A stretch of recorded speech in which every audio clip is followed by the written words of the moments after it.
episode 14. We are here back. Here we go. In our beautiful room. I love this room. First recurring. That's right. Pilot one, reoccurring guest. Yeah. Pilot 1, 2. Yeah. Yeah, it was Pilot 1. Jill Renee Hill, welcome back into the studio at the LHM building. How are you today? I am wonderful. I'm really happy to be here again. Yes. I love your new podcast. It's awesome, room. Isn't it? And I've been watching your podcast, and I am absolutely blown away. It felt really good being your first person because I had no one to follow. Yeah. And I thought I was really good and cool and everything. Yeah. And now I'm the pressure's on. I'm Yeah, now the pressure's on. Now the pressure's on. You're okay. Yeah, you had some amazing people sitting in this seat. So. We have. And you're added to the list. Yeah. We can't knock it. Everybody adds some sort of awesome value in every single way that they can. So for all of our new viewers, if you can, just give a brief 30-second overview again to catch some people up on who it is you are and what you do, Jill. Absolutely. I'm Jill Renee Hill with Home Smart Real Estate Momentum. I've been a realtor for 13 years now. And this industry has just taken me places that I never thought I would go. And full-time all the time, a little obsessive about my career and work, but yeah, that's who I am. By choice. Yeah. Of course. And taking you places this industry physically and mentally, right? Yes. Yeah, give us an update. Like, just tell us, Jill. Let's be honest, right? Everything's a little crazy right now in the mortgage, real estate, housing market field. The economy's a little upside down with certain things. Like, what is your perspective on what's going on right now? And tell people from behind your lens what you see happening in the market, even if it's just local. Yes. So what I see happening in the market right now is we still have the low inventory for sure. We are actually about 40% down from where we were this time last year. Which is crazy because last year was weird from too. From the U.S. or are you saying Ohio? From our local Northeast Ohio market. Yes. You got it. And every week I post the number of homes available in particular cities, and we're talking 14 homes in Strongsville, 8 homes in Medina, Parma. Yeah, it's the 8th largest city in Ohio, and I'm posting 18 homes in Parma. Yikes. So we do have the inventory problem, but I know personally I have been busier listing homes this year than last year. So that contradicts what the numbers are telling us. Sure. So I feel like this is going to be a week by week analysis of the market. I don't think we're going to be able to put our finger on, okay, this is the way it's going to go. I think it's going to be up and down, and we have to look at it every single week. When I go to my listing appointments, what I'm hearing is we're so excited to have made the decision that we want to sell our homes because the average homeowner has about $56,000 of equity in their home that they just recently made, by the way. So a lot of times it's a lot more than that.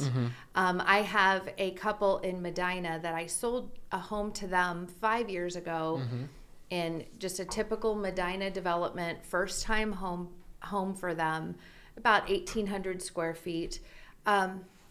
I'm going to be selling their home, and they're going to be making about $100,000.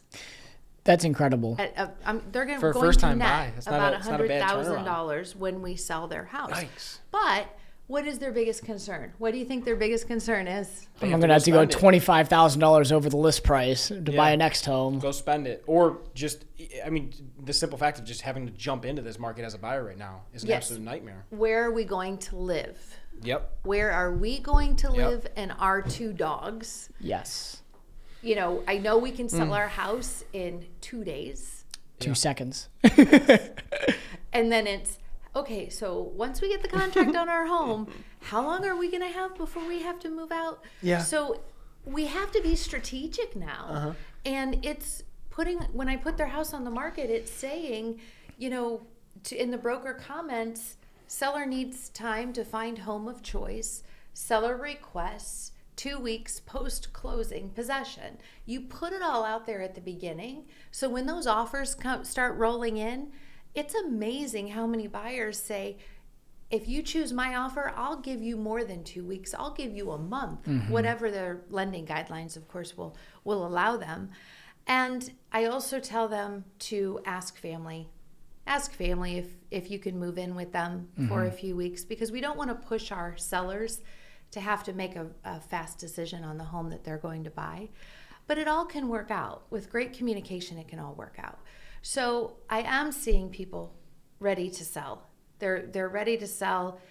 They're being pre-approved for probably double what they were pre-approved for when they purchased the home, because salaries have gone up Of course. as well.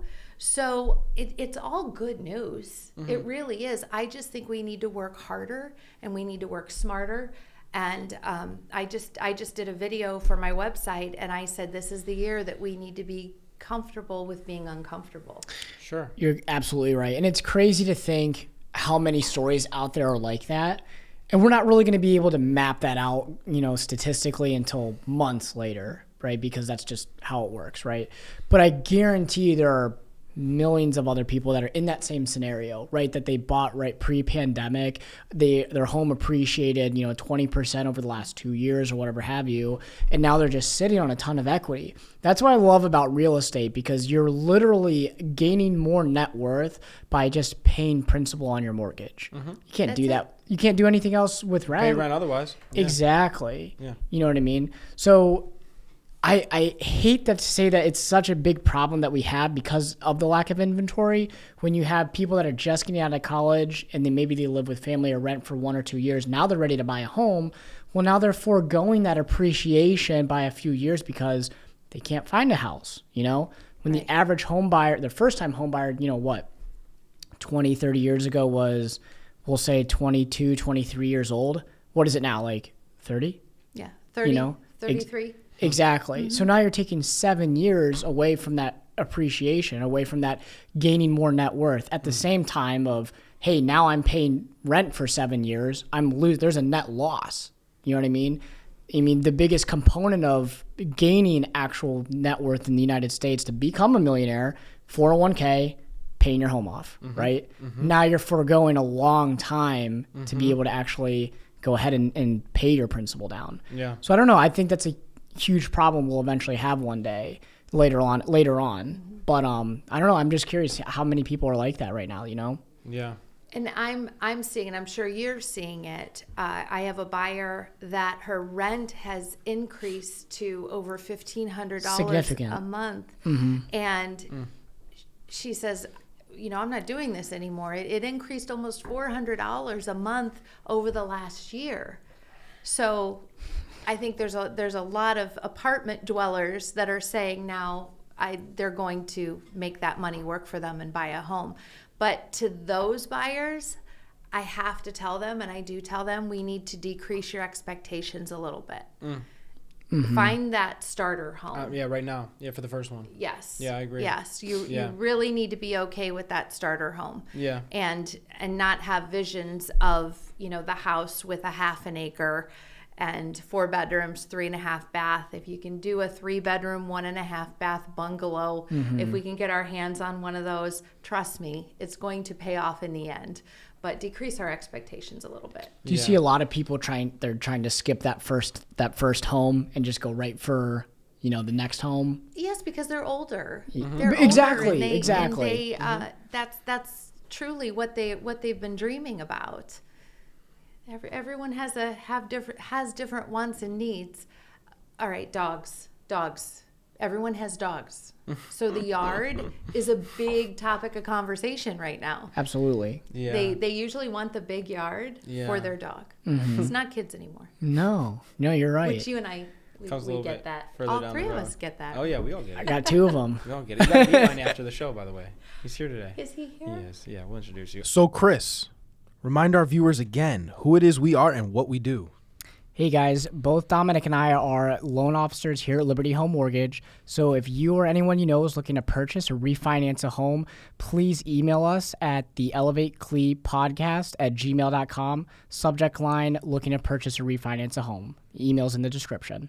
I want to ask you something. So I would bring it up as a kind of a devil's advocate. I think right now, the working hard versus working smart. Like, I would argue that if you have obviously good habits in place and you've worked hard through, you know, like when it's fast-paced COVID market, when it was 2020, and it was like, yeah, absolutely work your hours, work super, super hard that year, because it was like you put out 10 pre-approvals in 1 week, you were getting back 2 to 3 contracts by Monday. Mm-hmm. It was like that. It just, you know, it was unreal. Now it's like you feel like you're working harder. You're working harder, and you're like almost beating a dead horse. And it's like, man, I got to figure out what ways to work smarter for myself, because it's working harder. I feel like I'm doing more work than ever, but not getting all the results that I would otherwise get in different markets. So rather than, let's say, focusing on working harder, what are mainly 2 to 3 things right now you could say for yourself that you're implementing that allows you to say, I'm working smarter, or I'm working to work smarter? I would say number 1 is I have continued to build my brand. Mm-hmm. And if you are good at building your brand and mm-hmm. you've done everything that you're supposed to do, the leads will truly come while you're sleeping. Mm-hmm. Sure. And it is advertising. It is reaching out to your sphere. It is how you treat people. You know, I always say your reputation is your brand. You have to constantly be working on that, constantly. Mm-hmm. Even when you don't want to, or you're having a bad day and you just don't feel like being that positive person, you have to put something out there. Or when that phone rings, you have to be positive when you answer it. I think that is number 1, yes. is you have to build your brand. And if you are in this business as a career and not a hobby, you better have a brand. If someone said to you, Dominic, what is your brand? What do you stand for? Mm-hmm. Do you have an answer? That's a good question. I don't think I have the 100% answer for you right now. Oh. I'm kind of on the spot. Do you have an answer? For my brand? Yeah. Yeah, I'm here to help I'm here to help renters become homeowners, because I want to see people gain a very large net worth by the time they're 50 to 60 years old. You can't do that with renting. And I truly believe it's my duty to help people understand the home buying process so they're able to purchase confidently, right? I truly believe I'm an industry leader. Like, I know that when I have a referral, that you send me a referral, I 100% will take care of them, because I truly believe Joe Schmo from another company is not doing them the right service. Mm-hmm. You know, that's what we saw in 2008. And I truly believe that the housing industry is the backbone of our economy, and it's up to people like Dominic and I, and obviously yourself as a real estate agent, to help the United States become like as good as and great as we are. It starts with good people, right? So that's, I mean, I don't know. I love it. I have chills. Well said, Chris. Thank you. Nonetheless, you said brand. And Joe, when I think of you, a couple of words that come to mind: professional, industry leader, right? Confidence. Those are things that are like, it takes time to establish that, right? You see a lot of newer real estate agents coming out in the market, and they just want to be able to just come out and obviously help as many people as possible, but they don't get what you're doing. They don't understand that, hey, what does a video help? Why do I have to advertise? You know what I mean? Like, that doesn't help me sell homes. What would you say to that? To that, I would say they're not focusing on the foundation. They're not focusing on the basics. Mm-hmm. You have to have that foundation down, and you have to have the basics down. And that is education, number 1. I feel that not every brokerage has the type of training that they should have before they set these agents out into the world to help buyers and sellers. Mm-hmm. There needs to be better education for the new agents. And if it's not available at the brokerage, you have to look around at who you're surrounding yourself with. Mm-hmm. I always, from the very beginning, wanted to be surrounded by the people who were doing what I eventually wanted to do, as far as volume, as far as sales, as far as there are agents out there that just wowed me. Mm-hmm. And I would make a point of spending time with them. We would have these vacation trips. When you did a certain number of sales, you would go on vacation trips. And you would be just with a bunch of realtors from your brokerage. And I was the one that was hanging out with the ultimate top producers on the beach to just hear what they had to say. I learned so much in that short amount of time just by hanging out and picking their brain. I ask a ton of questions, and I'm asking so I can learn. And as far as a lot of new realtors, and I do have a lot of respect for new realtors, because this is a scary industry. It's a scary time for them to get in, to jump out. Yeah. And when I list a home and their offers come in and they're not complete, or I had one that came in with no presentation and proof of funds were from August. It was a cash deal and proof of funds were from August, and they were in someone else's name. Now, a simple explanation, a simple presentation would have helped in that matter. So when their offer was not picked and the seller did not pick their offer, I kindly and professionally let that agent know, hey, by the way, a lot of agents want to know why their offers weren't picked, and I just wanted to let you know the conversation I had with the seller as far as yours. Yeah. I didn't have the answers to these questions because you didn't call me and present it like I asked all the agents to do. There's a way that we can help them. Some want to learn, some don't. Do you like, from the start of when you got into real estate to now, with I guess more of our like age generation coming in with technology and not really like doing the face-to-face communication, do you see a lot of the times, or at least in real estate, the times changing with that as well, where it's like they're just submitting the email offer, shooting a text, hey, I emailed you over an offer, yeah, let us know when you can, like, versus the old style where it's like, hey, pick up the phone, hey, Jill, just want to let you know my client, we placed this offer, here's why we did it. Do you see that kind of progression happening, or moving towards that, or less interaction? I see less interaction, but that's my phone. I thought it was mine. All good. All good. It's all good. There are very few times Mine's I will off. not answer my phone, but this is one of the times that I won't answer. It's all good. I think there's less one-on-one communication. Yeah. For sure. sure. Yes. And I don't like that, because our buyers are putting a lot in our hands. When we write an offer for that home and it's a hot property and we know there's a lot of other offers, they're putting that beloved house in our hands. Yeah. And they're saying, okay, we made the offer, go get it for us. And if we don't pick up the phone and call before we even write the offer to say, hi, we're writing an offer, just wanted to know if there's any details that will make our offer even better to your seller. Absolutely. Whether it's possession time, anything. You get as much information as you can possibly get. Then we write the offer, I call, I present it, and then guess who's calling them next? The lender. The lender. That goes a long way. On the listings that I've had recently, one house had 10 offers. There was only one loan officer that called me to present the client. 1 out of 10. Come on, we can do better than that. I know here at Liberty, you'll do the presentations, but there's so many loan officers that won't. How hard is it? Yeah. It was perfect, and he's not giving up any confidential information about the buyer. Not at all. Just, hey, they're solid. They're solid. Yeah. I ran all 3 credit reports. I asked them for documentation. If you need anything, call me. Yes. Yeah. One buyer was a self-employed buyer. I knew what that meant. And I asked enough questions of the listing agent that the next phone call, my phone rang and it was the loan officer. He's like, I knew I had to call you after I talked to the agent. So I wanted to let you know I have his tax returns. He's doing great. Everything's good. His offer was accepted, by the way. Absolutely. FHA. FHA. Yeah. I think our FHA and our VA buyers are being pushed out of the market a little bit. Yeah, it's almost discriminatory, you know? Yes. And I'm aware of that when I list a house. Yeah.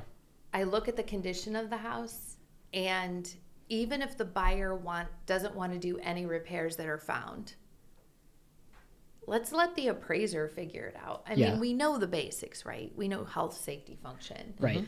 We know the basics. But beyond that, let's let the appraiser figure it out. Right. Let's not try to assume that the house can't go FHA or VA.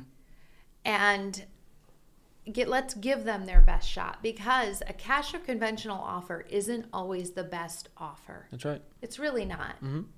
So we need to give everybody a shot. And Yeah, I think a it's big advocate of that. It's ridiculous. Like when the United States created the FHA, it was used to help people get into homes, to help, spur the economy, right? A lot of people don't have 20% down. A lot of people don't have 10% down, right? So you have a bankruptcy, maybe you messed up a little bit in life. Well, now you're saying, okay, well, I'm not going to accept an FHA because, what you did a couple years ago. Now you could be an amazing buyer, but now you have to go FHA because of, those guidelines. Well, now you're restricting the amount of people that are able to purchase homes just because of something that happened previously. They could have everything, new job, new life, everything could be perfect now.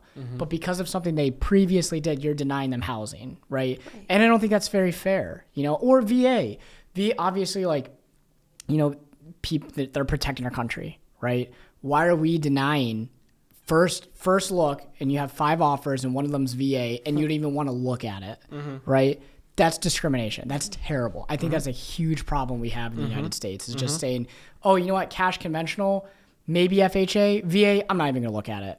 That's terrible. Like, how could you realistically say that? It's a bad practice. It's a bad practice, unprofessional. So how, let me ask you this.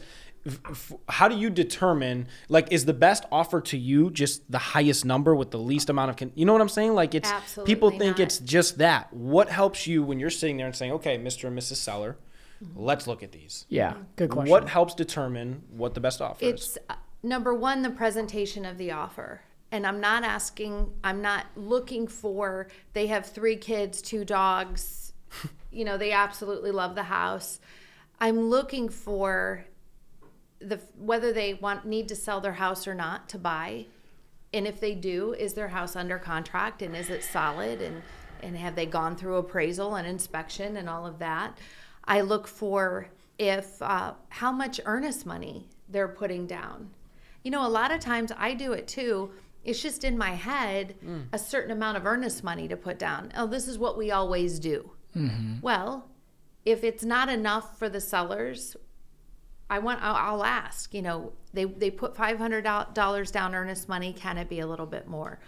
Down payment, for heaven's sakes, do not put to be determined on offers right now in this market. Yeah. That is just doing your buyers a disservice. To be determined. Why? No, we need to know how strong the buyer is. If it's FHA, it'll probably be 3.5% down. No problem. But to just put to be determined, that You're shooting yourself in the foot. Yeah, for sure. Of course, the pre-approval letter, that matters a lot. I received an offer that had a pre-approval letter from a very big lender that just said they verbally looked at all of the things that you normally collect. And it was just a box that was checked instead of the other box that says, I collected them. That's a big deal. Big deal. Yeah. And that's what I'm talking about, right? When you have a lot of these other companies, because loan officers and real estate agents alike, the market's very saturated. There's a lot of real estate agents. There's a lot of loan officers, right? Well, you have to determine who's the most professional and who's going to do my clients the best service, right? When you have big companies like this, I'm sorry, the service is going to be lower, right? Unfortunately speaking. And that's what I'm talking about. We need good real estate agents. We need good loan officers to be able to help these people, right? And I think you're doing a huge disservice when you don't even take the time to run through an AUS, an automated underwriting system, check the 3 bureaus, and make sure that everything's in shape. Why even make an offer if you're not going to do that? That's doesn't make any sense to me, I think it obviously takes the right agent too in that listing scenario to be able to kind of navigate through that and help them understand that and say hey, listen, it might be the highest offer by X amount of thousands of dollars, but the pre-approval, let's check in a little bit more. But what if that got accepted? Let's just say that offer got accepted, And then all of a sudden, you're 10, 15 days into the process. Mm-hmm. And then, oh, you know what? Didn't see this actually, you didn't have enough overtime, there was a foreclosure a couple years ago and it never left your name. Now you have to wait another year before you can actually purchase. We have to cancel the contract. Well, who's not getting their appraisal money back? Who's not getting their inspection money back? Mm-hmm. Who's losing their house? Mm-hmm. That family is, because the loan officer didn't do their job, right? Mm-hmm. Now, I get some people make mistakes, and I'll give them the benefit of the doubt if it's like, something that just overlooked. But it happens way too often. That's right. Because you're still seeing it. We still see this all the time. And it's absolutely ridiculous. It's such a disservice to our clients. Mm-hmm. Yeah. Well, it's a fast-paced moving world now, so everybody wants everything so quick.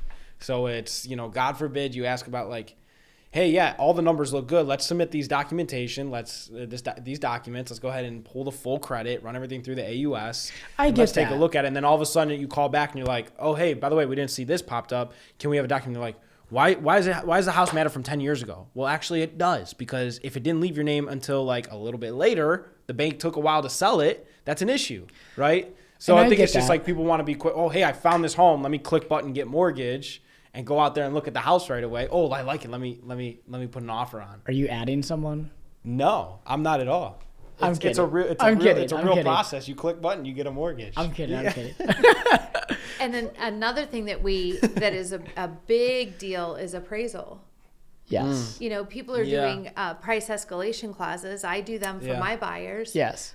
But at the end of the day, if the highest offer is $350,000 and I did my comps and I think that the house will appraise for $310 if we reach and if we try, that $350 offer isn't going to mean anything. It means nothing. Yeah. So we have that conversation as well. Hey, how the heck did you come up with these numbers? Kind of conversation? we have that conversation of, is that buyer willing to do an appraisal gap? Okay. Usually the answer is no. All right. Well, then I say to my sellers, we price the house at $299. At the end of the day, if we sell it for more than $299, it's a bonus. Mm-hmm. So you kind of set the expectation. Mm-hmm. Yeah. You don't. We're not going to be able to pull something out of the sky. Mm-hmm. So writing these crazy high offers just to get the offer, knowing that it's not going to appraise and we're going to have to lower the price, it's a bad practice too. It's a bad practice. Have you had those conversations where you call a listing agent and you're like, Miss Listing Agent, Mr. Listing Agent, just enlighten me. Where did you? I'm looking at the comps. The high shows this, the median shows this, and the low shows this. We'll come in at the middle, but where are you getting your number? And what do they justify? Because I feel a lot of it comes down to when a list, because I know a lot of sellers do kind of, not coerce, but they strong arm an agent into saying hey, this is what I believe my home is worth and this is what I'm listing it for, because it's a lot of emotional appeal. And I think you find that with a lot of your lifers in the home. Yes. And they just kind of wait and see we'll hey, I hope I get it. Yeah. Because, and I I've told a lot of clients that too, listen, at the end of the day, your buyer's agent, whether I connect you with them or not, is going to help you determine what the right number to come in is at the offer. Because everybody's saying, well, I know everybody's getting screwed and nobody's getting a good deal right now. I don't want to be a part of that. Everybody wants to feel like they got a good deal. And right now in this market, you hear too many horror stories where they're like, well, that home's way too overpriced, And it's a lot of people I find just have this emotional appeal where it's, hey, this is where I raised my 3 kids. I've been here. We're going to go buy the condo down in Florida. And yes, that's grand, but this is still our family home. I don't want to let go of it, but I'm putting it up on the market. Right. So how do you with the seller, with the agents, have you had those conversations? I haven't, because if a home is drastically overpriced, we're not in the market right now where buyers will go ahead and make an offer, a true offer based on comps. Yeah. They're just going to bypass it. Mm-hmm. So it's going to sit on the market. The price will be lowered quickly. And actually, I've been able to get some of my buyers into houses like that, because the general buyer sees those days on the market, and if they see that it's on the market for over a week, they think something's wrong with it. Isn't that funny? When- That was like, and I want to say to Yeah. the listing agent, thank you so much for pricing it too high and then doing Yeah. a price reduction because it looks like there's something wrong with the house when there's really not. And we're right here and we're going to buy it. So that also leads me to back on market houses. I tell my buyers to not be afraid of those back on market houses. Yeah. yeah, We have grabbed a lot of good ones yeah. just because someone's financing fell through. That's usually why they go back on the market. Buyer's by the way. remorse or something. There isn't, it's not because of condition issues, it's Yeah. because of financing issues. Yeah. Like, oh, what's wrong with the house? You know what I That's mean? what That's a what they- buyer yeah. thinks if they just look and because once it's under contract, those days keep accruing. And so when you see a house is back on the market and you see Might be- 25 Yeah, days yeah. on market, you have to research a little bit to see, no, it was under contract. Right, It right. wasn't just sitting there for 25 days. Could have been any. Yeah. So I have something a little thought provoking, right? Yes. We were talking about inventory. It's the biggest issue right now in our industry. Just as an what's that? I'm going to actually turn this. All good. Hey, all good. listen. You know your reputation's your brand. You got a lot of people contacting you. It's all good. So just as the individual agent has to get creative to help, brand themselves and create, more business, how do we as a country get more creative to help there become more listings? And I only say this because the last 2 years, right, we've had an amazing period of refinancing where a lot of potential people who would have listed their homes, not a grandiose number, but a decent amount of people who instead of purchasing or listing, they went and just rate and termed, cash out, refi, whatever they had. And they got a dumb interest rate like 1.99 or 2%, right? Now, what's enticing that? There's not much enticing them now to go ahead and forego let go of their interest rate, their low interest rate, their low monthly mortgage payment to go ahead and thus buy a new home that's way higher Right. and with higher interest rates. So my thought-provoking question is there a way that the federal government could help entice people to list their homes? Possibly. I don't know what a program would look like.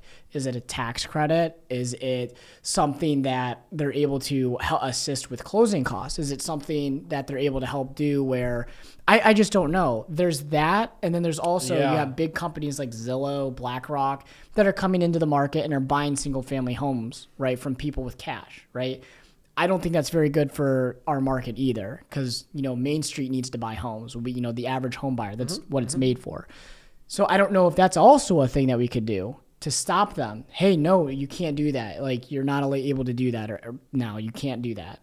I don't know. I'm just thinking of creative ways that in aggregate we're able to help, spur more inventory. Good question. I don't think that new construction is going to take time. We have to get creative. So I don't know. I don't know if you have an opinion or not, or if you have thoughts on that. I love the tax credit idea. Yeah. I think that's a good idea. I love that idea. You sell your home at the end of the year. There's a certain percentage that you can Write deduct off, from your taxes. I think it's a great idea. The building, of course, my mind goes to what do we need to do to make the supply chain less expensive. That's right. Exactly. So building can come down. I mean, the typical $285,000 new build, remember from 3 years ago, Yes. is now over $450,000. We've lost a whole market of people that can afford to build. And I mean, I have people who are waiting for me to list their home, and they're in the $500,000 to $600,000 price range to purchase their next home. And when they bring up building, my heart sinks a little bit because that's a basic model. Now, who would have thought we would have been there? Yeah. But yeah, I definitely think the tax credit would be helpful. I just don't know. It's Something to got to be incentivize it. something like we have to have a bigger player come in to help this because again, you're foregoing a lot of people to build net worth, and I don't think that's good. I went on a rant earlier how it's not good. I just think that if we truly want to help make more renters into homeowners, we need a bigger player here. You know, there's nothing the federal government's ever done, like other than obviously the Federal Reserve can manipulate interest rates, but that helps spur buying. You know, obviously it has offsets throughout the economy, but there's nothing really that they can do that I know of that would entice people to list. You can't, I mean, there's really nothing. You know, how you can't predict it. You can't entice people to list. I don't know, though. I don't know if that's a good idea or not. I mean, you guys think it's a good idea. Maybe we'll write up something, a bill, or and send it to your local congressman. Yeah, put it on the desk. But I don't know. Send it to the White House. Something. I mean, it's a good point because, again, like you go back to, well, like, why are we kind of facing this issue now? And it was, okay, well, you had these very low interest rates during, you know, like the 2020 pandemic era and leading into 2021 to the point where, you know, everybody became equity rich. They refinanced their home. They pulled a lot of equity out and said, you know what? Rather than going and spending money and going outside right now and moving around and interacting with people, let's just do all the things that we want in a new house, do it to this house. And let's redo the kitchen. Let's redo the basement. Exactly. You know? And look at Jason. Jason pulled money out of his house and made an awesome basement. But I would never want to leave that. You know? Back to your point, the average homeowner just gained $56,000 of equity by doing nothing. Right. You know what I mean? So what is really enticing them to leave? I agree, Chris. I think that's a really good point. I never thought about it like that because you do have to then in that scenario have to add some sort of enticing thing to an individual that would thus why would I push them towards saying, hey, because you have to level it out some way. And to say like, oh, well, if inflation's rising, then you have to naturally in the economy have some sort of rising in wages, but that's not necessarily going to fix your inventory. That's just going to force more buyers. Like we're pre-approving the people. Typically you see in a normal market, obviously this is not a normal market, when interest rates go up, purchase prices go down. Right, because just supply and demand. Not seeing that. What we're seeing, you can look at Fannie and Freddie. They have the data. Is you literally have purchase price goes up, interest rates go up, and they're subtly just moving concurrently. That doesn't make sense. That's not that doesn't happen. It's definitely new. Yeah. So I don't know, like. Just like you said, you have to get creative. Dude, it's a good point. Make the government get creative then. It's a good point, Chris. Owning a home needs to be the American dream again. It is, yes. Everyone needs to be able to own a home again. And you're right. We're in a position where you need to be making a really, really healthy income to be able to purchase the homes now. If you can grab one. And what I've noticed as well, and I don't know if it's the pandemic that caused this, it probably is, people are moving based on emotion now. 100% emotion. It is. Explain that. What do you mean? It's time to get out of Ohio. Okay. It's time to move to Florida. I think COVID has to do with that. I've never liked the cold, and it's time for me to go. Or, this town was great for us when we bought our first home. Yeah. But we're in downtown Cleveland all the time. We want to go up to Lakewood. I'm seeing a lot of emotional lifestyle reasons to sell their homes.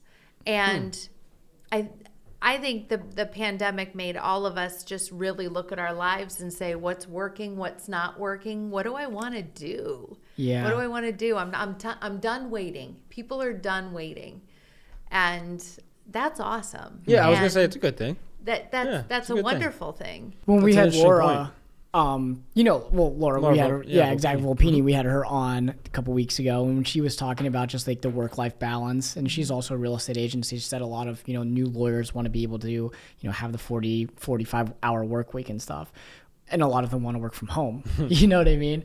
So I think now just because with COVID, it's, you're right. I mean, hey, listen, if, my company allows me to work remote, who cares if I go down to Florida? I never liked Ohio. I'm just going to go move down to Florida. No one's going to say anything. You know what I mean? Yeah. So a lot of it's just like, you know what? Screw it. I'm just doing it now. Yeah. You know what I mean? Without taking the time to realize, okay, like, what are the consequences? Yeah. Well, I mean, I think there's certainly something to consider with the fact too that just in our day and age now, like even if you move states, like you're not like how far away from family are you really moving? Like you could be on FaceTime every day. You know what I'm saying? Like how obviously you're not there in person, so I think it definitely is incentivizing people to kind of do that as well, which is interesting. I mean, even like to go back to your point, obviously there's supply chain issues. So like with building, I don't know, do you thus incentivize like tax abatements for a decade for like a whole new for like developments to say like, hey, this will be like the set amount of taxes, so that like it kind of levels out to say, yeah, you're going to overpay because of supply chain issues, but to force builders to be able to have jobs to employ more people, and people also who want to build their dream or forever home, because that's typically who's building. Wouldn't you agree? It wasn't always like that, though. It wasn't, yeah. That could definitely be. Oh, I mean, however you can stimulate the economy to where, hey, I have a savings here. Now I can spend that same amount of money to put somewhere else. Right. So it makes sense in theory. But it's just, will people actually act on that? Will they actually do that? Sure. So it's really, I mean, it works in theory for sure. I mean, you see that with like trickle down economics, like Reaganomics, like, you know what I mean? Give the tax credits to the very rich. It trickles down through the economy. Sure, it works. I don't know how effective it works in our economy today, just because everything's freaking topsy-turvy. You know what I mean? All I know is today, I don't think it's good, because our cost of living today is so expensive. Yes, significantly. Our cable has gone up. Gas. Our cell phones, our gas, All of it. every single Groceries. thing we consume and we need has increased. Mm-hmm.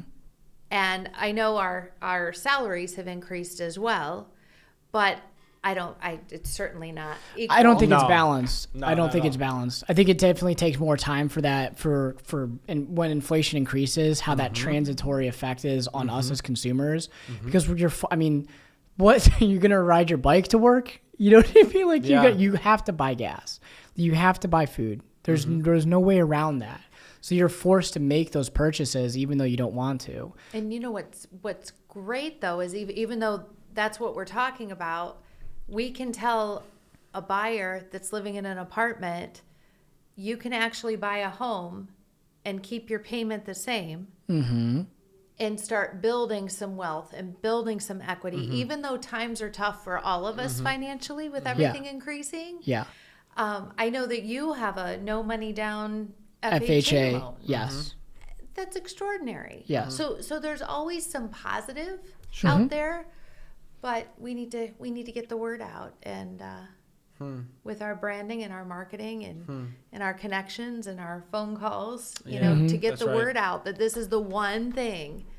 Buying a home is the one thing that we can make happen for you. Yeah. And your life doesn't have to change that much financially. Yeah, if at all. If anything, it just increases your overall. I think it increases your overall happiness level, the amount of happiness that you have, I guess, if you could scale that, right?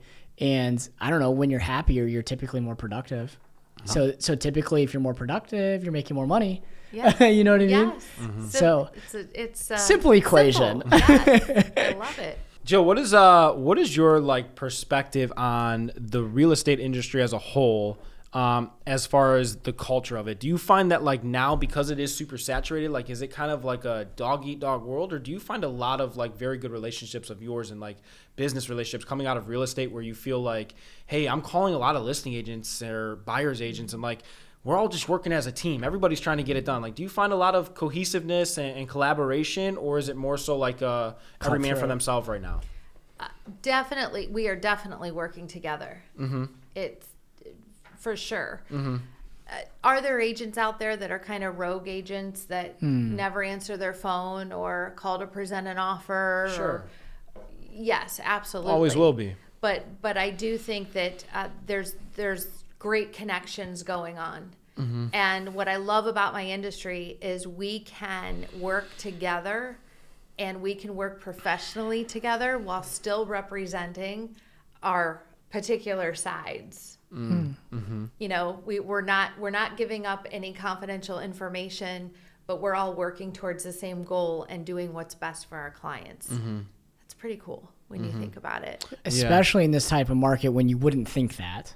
You know what I mean? You would think that it's like a game of hungry hippos. Like, just give me everything. You know what I mean? I don't even care what I'm risking at this point. I have heard just from other agents tell me, like, some agents are even foregoing commission to get buyers on their side, like working for free. Like, why would you do that? You know what I mean? Like, just, How can you do that? How's that sustainable?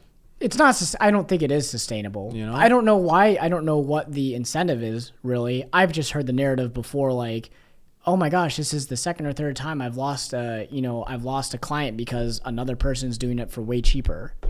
Then where's the threshold? There's always Yeah. going to be someone that's going to be doing business cheaper than everyone else. I just don't know if it's more relevant today. I don't know. I think maybe they're thinking that they're going to have more volume, That makes sense. but at the end of the day, they're working even harder for that extra volume to make up for that one client that they didn't negotiate And not even increasing their earnings, really. their commission. Yeah. I personally, we're not supposed to talk about commission, but I know what I'm worth, and that's basically what I come to the table with. And if someone doesn't want to pay me what I'm worth, then they're free to go. Yeah. I probably don't want to work for Next. them anyway. Yeah. Exactly. 100%. Exactly. Yeah. And when you're selling service, you're going to win all day long. Service is, you can't even put a price on service. You know that. Yeah. It's flying Frontier Airlines, which I do love Frontier. They've never let me down. But it's flying Frontier Airlines compared to The other guys. Pan Am Yeah. back in the day. Yeah. It's what's your experience like? That's You know? right. Okay, I'll say agree. United First Class, Frontier. Yeah. Yeah. They're completely two different experiences, but yet they're going to leave the same airport and they're going to arrive at the same destination. Exactly. Where do you want to be? Dude, that's a great point because And we're gonna pay a little extra for United First Class because that service is worth it. And we're Exactly. gonna be happy to do so. why would you forego why would you want to forego the experience of okay, I'm not gonna have a headache. I know for a fact paying a little bit higher premium, I have better experience and less of a headache. For our honeymoon, right? So we're comparing different travel agencies. One person was a little bit more expensive than the other two, but her service was amazing. Calls me back every time if I call her, I leave her a message, she calls me back in an hour. She got me the best hotel, some of the best deals that I could find. Obviously, it is a little bit more expensive, but I'm like, dude, if I'm out in Europe and I don't know what I'm doing or something, I can give her a call and she'll answer. Yeah. You know what I mean? Priceless. Exactly. Which is priceless. That's right. And I think that's universal throughout any industry, as long as you can, and John DeJulius talks about this, make price irrelevant by having a superior customer service. No one's going to shop you because they don't even care. They don't care. Yeah, they don't care because they're so satisfied with what it is you have to offer. And I think there obviously are going to be the, people that don't fall into that category where they're just like, I don't care. I just want the lowest rate. You know what I mean? You're always that. going to have that, You get though. that. Yeah, you're going to have that no matter what, You're going to have that no matter what. The people who don't necessarily, that's not like what they're But keeping it's top few. of mind. It's few and far between. Sure. Because most people, I would argue, are not going to sign up for having a bad experience, And then if you say, okay, well, does the bad experience mean a difference of this amount of money? Oh, well, I'd pay it. Okay, well, then here's what it is. And this is your route. You almost chose it for yourself, Exactly. So how do you continue to distinguish yourself, obviously, as, Chris brought up a good point. I think real estate is a very saturated thing. I follow a bunch of teams on social media, and I see constantly they're adding agents. And I think, Jesus, that's kind of tough right now in this market. But, how do you do that? Because, at the end of the day, you are competing with people who even it's their first deal. And also, what's your attitude towards those kind of people? Are you, very helpful towards them? And if they say, Jill, I got to be honest, this is my first deal. Oh, I love that. Yeah. I love that. I love that much more than if they didn't say it's my first deal. I mean, we've all been there. at least if you could completely say it's my first deal and still do your job well, or if you have a question, I don't know. It just makes for a great transaction. If that other agent says, That's awesome. hey, this is an interesting house. I've never done a house with, that a barn in the backyard that looks like it's ready to fall down. How are we gonna Transparency. how are we gonna deal good. with this? Okay, we'll deal with it together. I'm always very helpful because people were helpful to me when I first started. Yeah. And those agents that were helpful to me when I first started, I absolutely love working with them today. Oh my gosh, and that goes a long way too with your brand and your reputation. You want that other agent or that loan officer to see your name and say, I want to work with this person. They're professional. They answer their phone. They're great.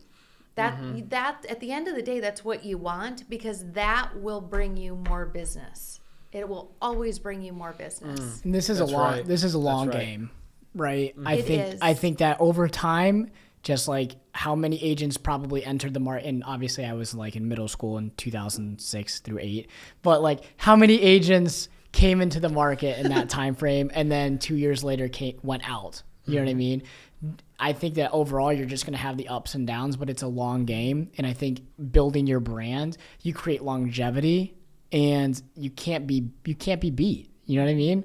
Because you've just been doing it obviously for so long. And number two, you built your reputation, you know? So I think it's just, obviously it's a long game and you just have to stay in it, you know? The best agents I know always answer their phone.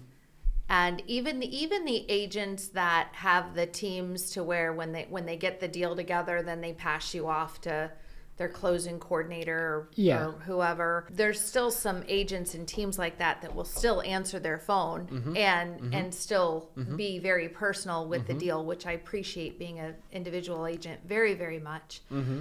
And just simply you continue to answer your phone. You continue to know every detail of that deal.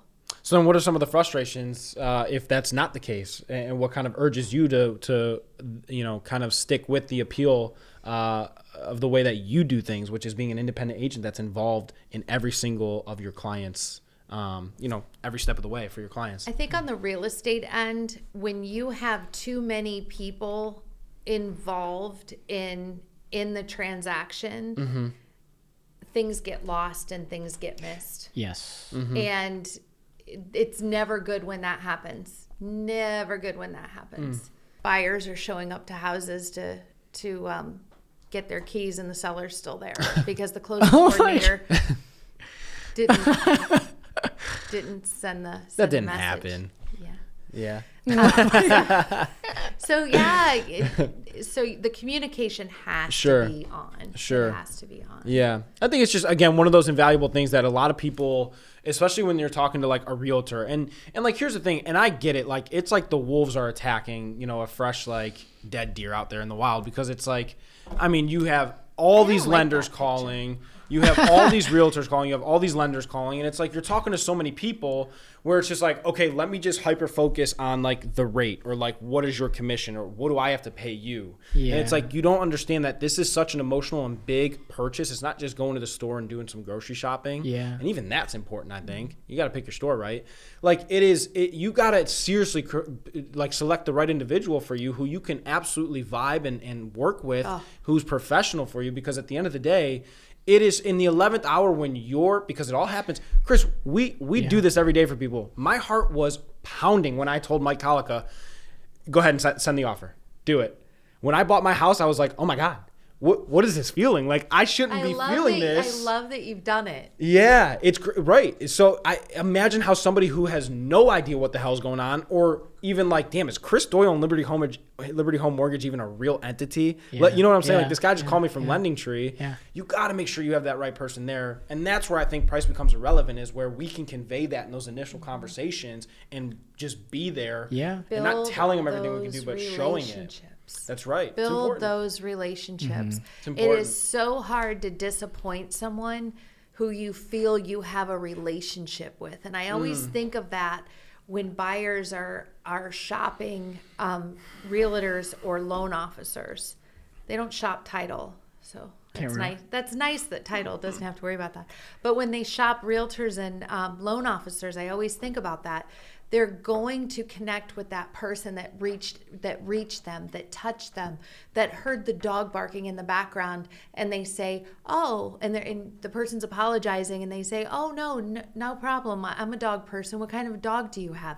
When you put yourself out there to be a real person and you connect, it's gonna be really hard for them to kick you to the curb for someone else, or for a piece of paper that has a lower number on it that really isn't true in the long game. I agree. Yeah. I think these relationships are so incredibly important, and 13 years, if you look at who I surround myself with in this industry, I call them my preferred partners in this industry. It is all people who are positive, ambitious, and trustworthy.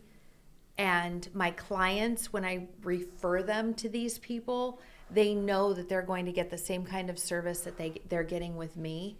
Like, it's just, you got to look around at who you surround yourself with. I'm amazed at agents who don't have a loyal lender that they can trust.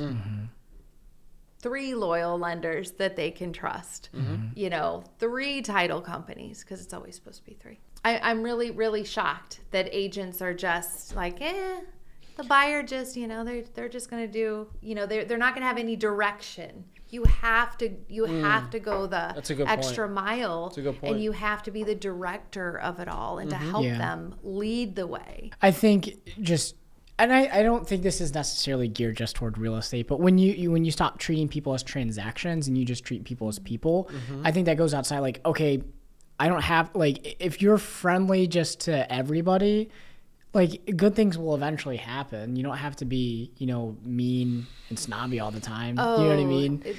There's the mean and snobby. It's funny because I think they run in packs. Sure, isn't that interesting? They attract, absolutely. Yes, they're not going to be here for very long. They're not going to be in the industry for very long. No. I don't care which part of this industry they're in. It doesn't last. Yeah. Meanness does not get you far. I think it gets you to a certain point, and then I think it's almost like they're conditioning yourself, like, oh, I'm acting a certain way, and coincidentally, I'm having success, consecutively, and then all of a sudden you're like, oh, like, then you think this is the right way to treat people. Then all of a sudden life hits you, and then you're like, oh, maybe I shouldn't have treated people like that. You know what I mean? So I obviously, that goes beyond just real estate. Even if you're just, going at the grocery store or something. I always like asking people, like, oh, how's your day going? You know what I mean? Like, you having a good day? You know what I mean? Because I truly can. I don't know. You two seem like the type that would help someone if they needed help, or put your grocery cart back where it's supposed to go. It's those little things. Yeah. It's the little things. I agree. How are we doing on time? You're at an hour. Okay. Awesome. Cool. Awesome. This is an amazing discussion, by the way. I love this discussion. Yeah, deep dive. I love the deep dive into the whole real estate perspective versus, like, what's your story and this and that. We got that in the pilot episode, which was awesome. It's good to hear the perspective on what's going on as people try to navigate things, with this crazy market. In closing, I still want to see if, we can go back and watch video pilot 1 to now. What's the piece of advice that we're giving to home buyers now who are saying, Jill, I'm just going to wait? Oh, don't wait. Don't wait, because the house that I can find for you, which I have yet to have a buyer walk away and say, okay, we tried, I can't find anything. That isn't happening. Sure. I have yet to have a seller not have another home to go to when their house closed. When you've got to trust. You have to have faith that everything works out the way it's supposed to, because even in this market, it is happening the way it's supposed to. Sure. So to that buyer, I would say absolutely don't wait, because that house that I can get for you today for $180,000 in 6 months might be $190,000. Who knows next year what it'll be. Yeah. So if what we talked about earlier, it's people are making decisions based on their emotions. If your emotions are telling you it's time for me to buy a house because I'm paying my landlord way too much rent, call me. Let's get this done. Awesome. You got it, Jill. Awesome. Where do they find you, Jill? 330-310-5781 or my website, jilldennyhill.com. I'm everywhere. Maybe we could put something like we'll around this area. I did look at the maybe a number or email or something. Can we do that? I looked at your website the other day. First of all, your videos are awesome. The whole appeal is amazing. I mean, it's a full blown. You go to different pages. It's not just like a. I wonder who's filming those videos. Shout out LHM. You got to give me their LHM marketing. So amazing. Jill, crew. thank you so much. Thank a lot you. of fun. Appreciate it. Bye. Hey everyone, thanks for tuning in to this episode of the Elevate Cleveland podcast. Dominic, wrap it up for us. As Chris stated at the beginning of this podcast, we are licensed loan originators for the best mortgage company in the land. That is Liberty Home Mortgage.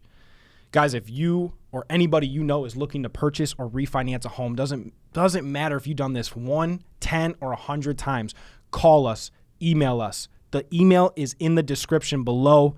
Reach out to that email. In the subject line, put looking to purchase / refinance a home. Whatever it is your goal is, Chris and I will reach out to you within 24 hours, and we look forward to helping you with whatever it is your specific home goal is. Thank you.